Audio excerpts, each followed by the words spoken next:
నిజంగా మీకు ఇలాంటి దుందుబులందరినీ మీరు చూడాలంటే ఆర్టీసీ బస్సు తేరగా దొరుకుతుంది.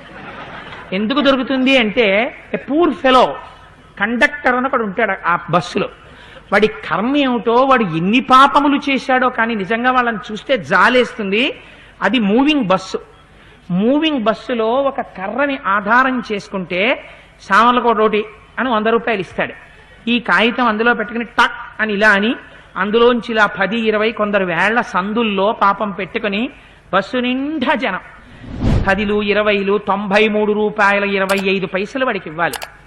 ఒకవేళ పావలా కండక్టర్ దగ్గర లేదనుకోండి, మాస్టర్ పావలా లేదండి అని ఇచ్చాడు అనుకోండి, ఎంత సాధుమూర్తి, ఎంత తపస్సు చేసిన వాడు కండక్టర్ పోస్ట్లో ఉండనివ్వండి, ఇలాగే మాస్టర్ పావలాలు కొట్టేస్తారండి వీళ్ళు. ఎంత సంపాదిస్తారనుకుంటున్నారు డ్యూటీ దిగేటప్పటికి? వీడు తెచ్చుకోవచ్చుగా చిల్లర 30 పావలా తేడు. ఆఖరికి వాడు ఆ టికెట్ కొడుతున్న వాడికి బుర్ర పాడైపోయి పిఠాపురం టికెట్ అన్నవాడికి మళ్ళీ కాకినాడ టికెట్ అన్నవాడికి సామర్లకోట టికెట్ ఇచ్చి, ఏంటంటే 200 టికెట్లు అడిగితే మీరు ఫుల్ టికెట్లు కొట్టేశారు అంటాడు వాడు.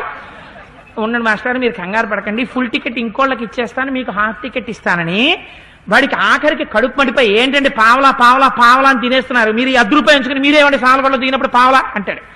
ఏడా ఆయన ఇష్టం వచ్చినట్టు మారుతున్నావు, పావలా గుచ్చిసుకోవాలా, ముందు ఉండాలి చిల్లర నీ దగ్గర అంటాడు. నా దగ్గర చిల్లర నేను గనే తీసుకొస్తాను ఏంటంటే, ఎక్కడ ఉంటుంది చిల్లర అంటాడు, మీ దగ్గర ఉండాలంటాడు అంతే వాడు. ఇప్పుడు వీడికి 30 పావలా ఇవ్వడం కోసం రోజు 100 రూపాయలకి చిల్లర పట్టుకొస్తాడా? That poor fellow, you must have the common sense. నువ్వు ప్రపంచాన్ని ఏం ఉద్ధరించక్కర్లేదు. ఆర్టీసీ బస్సు ఎక్కినప్పుడు వాడికి చిల్లర ఇస్తే చాలు, లేడీస్ సీట్లో కూర్చోకుండా ఉంటే చాలు, నువ్వు ఈ దేశాన్నంతటినీ ఉద్ధరించేసినటువంటి మహాగణుడు అయిపోయినట్టే. ఆర్టీసీ బస్సు దొరికినంత తేరగా దెబ్బలాటకి ఇంకా ఏ వేదిక దొరకదు. అన్ని యుద్ధాలు ఆర్టీసీ బస్సులోనే. మహాప్రభో నాకు ట్రైన్కి టైం అయిపోతోందని ఏడుస్తూ ఉంటాడు ఒకడు. అయ్యో సూపర్ ఫాస్ట్ అండి బాబు, రిజర్వేషన్ అయిపోయింది, నేను ఇక్కడి నుంచి విజయవాడ వెళ్ళి విజయవాడ నుంచి మళ్ళీ ఢిల్లీ వెళ్ళాలి, ఆన్వర్డ్ రిజర్వేషన్ అయిపోయింది, ఎప్పుడు 9ంటికి ఎక్కాను, వెనక నుంచి 8 బస్సులు వెళ్ళిపోయాయి, ఇదేం దెబ్బలాటండి బాబు, బస్సు బయలుదేరని అంటాడు వాడు. ఒక్కనాటికి మా అబ్బాయికి 6 ఏళ్లే, వాడు చూస్తే నా అంతుంటాడు, వాడికి కొన్ని నిక్కరేసి తీసుకొచ్చి వాడికి అక్కడి నుంచి వాడికి 6 ఏళ్లే హాఫ్ టికెట్ కొట్టాడా, హాఫ్ టికెట్ నువ్వేడు ఫుల్ టికెట్ అంటావు అని వాడితో తగు. ఈ టికెట్లు కొనుక్కున్న వాడికి టెన్షన్, బీపీ రైజ్ అయిపోతుంటుంది, తలలో నరాలు చుట్లిపై పడిపోతాడు, అంబులెన్స్ వచ్చి తీసుకెళ్ళాలి. వీడు ఆ హాఫ్ టికెట్ కోసం 2 రూపాయల 30 పైసల కోసం ఆఖరికి ఆ పక్కవాడు, మహాప్రభు నేను ఇచ్చేస్తాను ఫుల్ టికెట్ బస్సు తీవయానాలి. ఇన్ని అల్లర్లకి ఇంతమంది దుందుబుల్ని చూడాలంటే మీరు ట్రైను ఆర్టీసీ బస్సు ఈ రెండే వేదికలు. వీళ్ళ చిత్తం, వీళ్ళ సామ్రాజ్యం. వాడు అప్పటి వరకు ఇంట్లో ఓ మూల కూర్చునేవాడు, జనరల్ కంపార్ట్మెంట్ ఎక్కేటప్పటికీ బ్యాగ్ పక్కన పెట్టేస్తాడు, ఇంకోడు కూర్చుంటాడేమో. అది ఏమి సంతోషమో, అదేమి పైశాచికత్వమో నాకు అర్థం కాదు. ఎందుకు ఇన్ని ధర్మాలు వీడికి? అందరి చుట్టూ వెళ్ళి దెబ్బలాట్లకు వచ్చేవాడు. నాకు స్నేహితుడు ఉండేవాడు, ఓ రోజున వాడు అందరితో తగు పెట్టుకునేవాడు, రోజు ఒకరితో తగు పెట్టుకోవాలి, లేకపోతే వాడికి అన్నం సహించేది కాదు. ఓ రోజు నా దురదృష్టమో అదృష్టమో వాడి ఇంటికి వెళ్ళవలసి వచ్చింది. ఆ రోజంతా చాలా ప్రశాంతంగా ఉన్నాడు. ఎవడితో యుద్ధానికి ఎడదామన్నా, ఎవరిని పిలిచినా వీడి ఎంత అవతల వాడిని శూలం పెట్టి పొడిచినట్టు మాట్లాడతారు కొంతమంది. మాట్లాడినా వీడి యొక్క జాడ్యం ఇంకే అని ఊరుకున్నారు, ఎవడు తగువ పడలేదు ఆ రోజున వాడితో.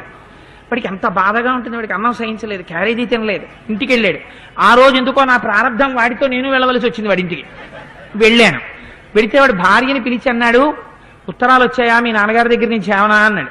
అంటే వాళ్ళ ఆవిడంది ఏం రాలేదండి. అంతే మొదలెట్టాడు. అవును ఎందుకు రాస్తాడు, కన్యాదానం చేసేసాడుగా, పడ్డానికి నేనున్నాను, బాగున్నావా బతికున్నావా ఎలా ఉన్నారు ఒక్క ఉత్తరం రాయడు అని ఇంకంతే అలా అలా అలా అలా లేచిపోతున్నాడు. ఆవిడ వచ్చింది, చెప్పడం మర్చిపోయాను, ఉత్తరం అక్కడే ఉందండి. అంటే ఇప్పుడు అన్నాడు, రోజు ఆ ఉత్తరం రాస్తాడు, నువ్వేమో పుట్టిల్లు పుట్టిల్లు పుట్టిల్లు అంటుంటావు, అలాంటి దిక్కుమాలిన కన్యాదానం ఎందుకు చేయాలి, తన ఇంట్లోనే పెట్టుకోపోయాడా ఏమిటి ఉత్తరాలు రోజును అని తిడుతున్నాడు. ఇదేట్లా అసలు ఈ మనిషిని ఏమనుకోవాలని నేను ఆశ్చర్యపోయాను. ఆశ్చర్యపోతే ఆవిడ వచ్చింది, అన్నయ్య గారు ఇవాళ ఎవరో ఆఫీసులో దొరకకపోతే ఆయన ఇలాంటి మార్గాలు ఎంచుకుంటారండి. వాడు ఏమన్నాడు, వాడి దుందుబే కదా, అందుకని ఒక్కొక్కడి జీవితం అంత అందంగా ఉంటుంది, వాడి ప్రవృత్తి అంతే. ఇంకా